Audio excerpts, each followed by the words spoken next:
Hi hello నమస్తే welcome back to my channel ఈ తరం కోడలు. ఆలస్యం చేయకుండా కథలోకి వెళ్ళిపోదామా మరి? కానీ ఇక్కడ ఆ ఆచారం లేదన్న సంగతి నువ్వు జ్ఞాపకం పెట్టుకోవాలి. ఇకనెప్పుడు నీవు లేవద్దు అన్నారు. ఇంతసేపు ఆయన మటుకు నిలబడే ఉన్నారు. నేను సంతోషంతో మళ్ళీ మైమరిచి చేతులు జోడించి థ్యాంక్ యూ సార్ అని కూర్చున్నాను. ప్రొఫెసర్ గారు వచ్చిన విద్యార్థులందరికీ స్వాగతం చెప్పి, ఈ మొదటి విద్యార్థి పద్ధతి చూస్తే మీరందరూ కూడా చాలా తెలివైన వాళ్ళు, బుద్ధిమంతుల్లాగా కనబడుతున్నారు. ఇంతమంది ఉత్సాహపూరితులైన యువకులు, విద్యాభిలాషులు నా క్లాసుకు రావడం నాకు చాలా సంతోషంగా ఉంది. మీరందరూ కూడా సంవత్సరాంతం వరకు ఇలాగే భక్తి శ్రద్ధలతో విద్య పూర్తి చేసుకొని పరీక్షల్లో కృతార్థులవుతారని ఆశిస్తున్నాను. ఈ రోజున ఊరికే లాంఛనంగా 4 మాటలు ఆంగ్ల సారసత్వాన్ని గురించి ఉపోద్ఘాతముగా చెప్పి మిమ్మల్ని పంపించేస్తాను. మొదటి రోజునే పెద్ద ఉపన్యాసం చేసి మిమ్మల్ని భయపెట్టడం నా అభిమతం కాదు అని ఆంగ్ల సారసత్వాన్ని గురించి ఒక అరగంట సేపు చక్కని ఉపన్యాసం చేసి క్లాసు ముగించారు. ఉపన్యాసం వింటుంటే వినులకు విందుగా ఉంది కానీ పాఠం అనిపించలేదు. ఇక్కడ పాఠాలన్నీ ఈ ఉపన్యాస ధోరణిలో ఉంటే ఎంత హాయిగా ఉంటుంది. వీరిచ్చే ఈ ఉపన్యాసాలే శ్రద్ధగా వింటుంటే పుస్తకాలేమీ ఎక్కువ శ్రమపడి చదవనక్కర్లేదేమో. శ్రమపడి చదివినా ఏ ప్రైవేటు మాస్టారు సహాయం అవసరం లేకుండా కాలక్షేపం చేయవచ్చును అని అనుకున్నాను. ప్రొఫెసర్ గారు వారి గదివైపు మళ్ళారు. మేమంతా నిశ్శబ్దంగా గందరగోళం, గట్టిగా మాట్లాడుకోవడం, ఒకళ్ళనొకళ్ళు తోసుకోవడం ఇలాంటివి మా దేశపు బాల్య చేష్టలేమీ లేకుండా పైకి వచ్చాం. కారిడార్లో మా ఓవర్కోట్లు, హ్యాట్లు తీసుకుంటుంటే కొందరు ఆంగ్ల విద్యార్థులు, ఒకరిద్దరు భారతీయులు కూడా నా దగ్గరకు వచ్చి నా ధైర్యానికి, నా భాషా జ్ఞానానికి నన్ను అభినందించారు.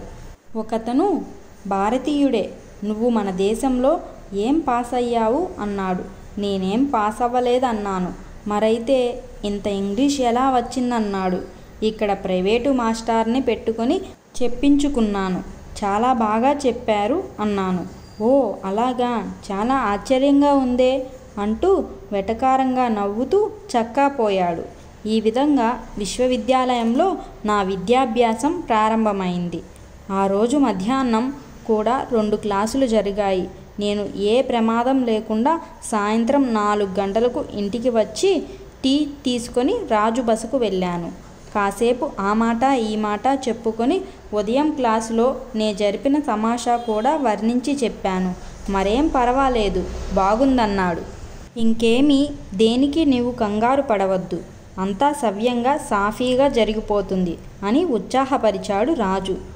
అతను కూడా టీ పుచ్చుకున్న తరువాతను మేమిద్దరం బయటకు వచ్చి కులాసాగా కబుర్లు చెప్పుకుంటూ ఇది వరకు మేం వెళ్ళిన బ్లాక్ వర్ట్ హిల్స్ మీదకు వెళ్ళాం. అప్పటికక్కడికి చాలామంది వాహ్యాలికి వచ్చారు. మన దేశస్థులు కొంతమంది కూడా కనపడ్డారు. మేమంతా కలిసి కాసేపు కబుర్లు చెప్పుకొని మళ్ళీ చెడుగుడు ఆట ప్రారంభించాం. ఆట ప్రారంభించేసరికి ఆ చుట్టుపట్టు ఉన్న యువతీ యువకులు చాలామంది మా ముందు చేరారు.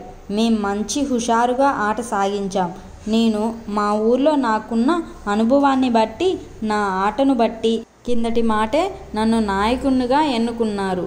మేం ఆట ఆడుతుంటే ప్రేక్షకులు ఉత్సాహం ఎక్కువై వాళ్ళల్లో ఈలలు, చప్పట్లు, హిప్ హిప్ హోరేలు మిన్నుముట్టాయి. మా ఆట ముగించగానే ప్రేక్షకుల్లో నుంచి మా వయసు కుర్రవాళ్ళు ఒక 10 మంది వచ్చి మమ్మల్ని కూడా చేర్చుకొని మాకీ ఆట నేర్పితేనే కానీ వీలు లేదని బలవంత పెట్టారు. సరేనండని కొంతమందిని చేర్చుకొని ఈ ఆట పద్ధతేమిటో, దీని నియమాలేమిటో అన్నీ 10 నిమిషాలు వాళ్లకు బోధించి బరిలోకి దిగాం. ముందు మా వాళ్ళు కూత ప్రారంభించారు.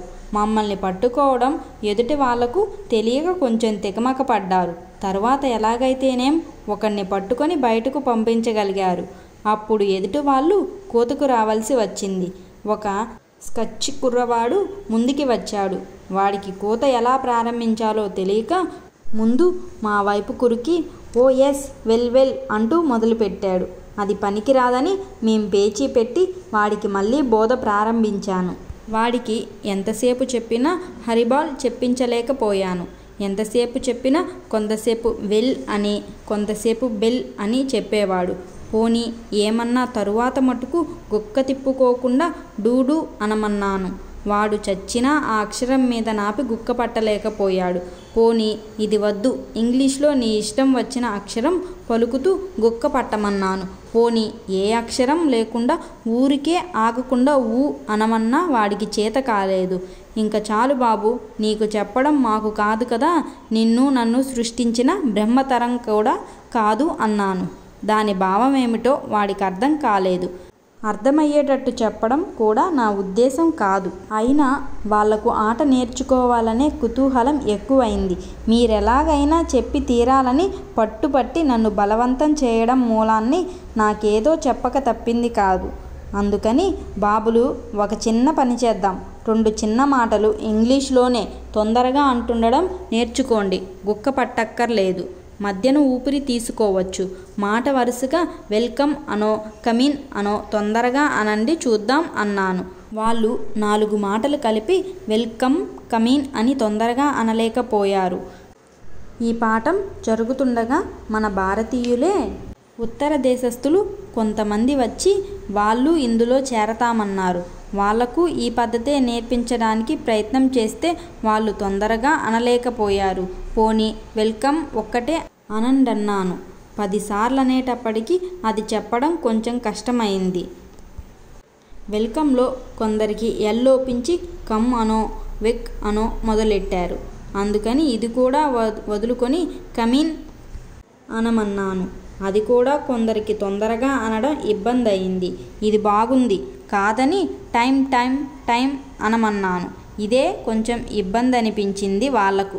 ఆఖరకు అందులో ఒక స్కాచ్ కుర్రవాడు తెగించి మీరేమి అనుకోకండి, మే ఊరికే టామ్ అంటాం అన్నాడు. బేషుగ్గా ఉందని అలాగే కానివ్వండి అన్నాను. తరువాత నా ఆట సవ్యంగా కొంతసేపు సాగింది. ఇలా కొన్నాళ్ళు మాకు ప్రాక్టీస్ ఇవ్వాలి అని వాళ్ళెంతో ప్రాధేయపడ్డారు. అలాగే లెమ్మని వాళ్ళకి సెలవిచ్చి నేను రాజు గృహోన్ముఖులమయ్యాం. వాళ్ళందరూ చాలా సంతోషించారు. ఈ దెబ్బతో నేనొక పెద్ద నాయకుణ్ణి అయినట్టుగా మా ఫ్రెండ్స్ అందరూ నన్ను వేళాకోళం పట్టించారు.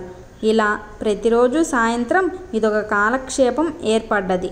రోజూ వెడుతుండడం, చెడుగుడి ఆడుతుండడం. మా కొత్త శిష్యులందరూ ఆట చాలా బాగుందని మెచ్చుకుంటూ ఎంతో ఉత్సాహంగా ఆడుతుండేవారు.